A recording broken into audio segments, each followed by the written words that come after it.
بسم اللہ الرحمن الرحیم۔ السلام علیکم۔ مدینہ والوں کا اسلام قبول کرنا۔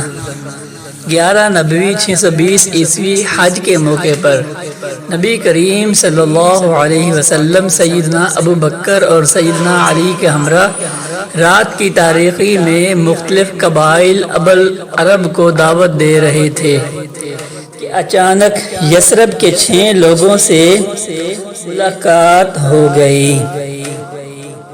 تعارف کے بعد نبی کریم صلی اللہ علیہ وسلم نے ان کو دعوت دی۔ یہ منی کے قریب ایک گھاٹی میں ملاقات ہوئی۔ حضور صلی اللہ علیہ وسلم نے قرآن کریم کی آیتیں پڑھی تو ان لوگوں نے آپس میں مشورہ کیا کہ کہیں یہ وہی نبی تو نہیں جس کی یہود ہمیں دھمکیاں دیتے ہیں؟ کیوں نہ ہم یہود سے پہلے ان پر ایمان لے آئیں۔ چنانچہ ان لوگوں نے وہی کلمہ پڑھ لیا اور مدینہ منورہ میں جا کر بقیہ لوگوں کو دعوت دینے کا وعدہ کیا۔ میں 3 معروف لوگ اسد ابن زرارہ، جابر بن عبداللہ اور بنت افرار مشہور بدری صحابی ہیں بھی شامل ہیں۔ چنانچہ انہوں نے مدینہ منورہ میں جا کر اسلام کی دعوت دی۔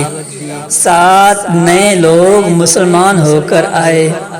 ان میں اسد بن زرارہ کے علاوہ بنت افرار بھی ہمراہ تھے۔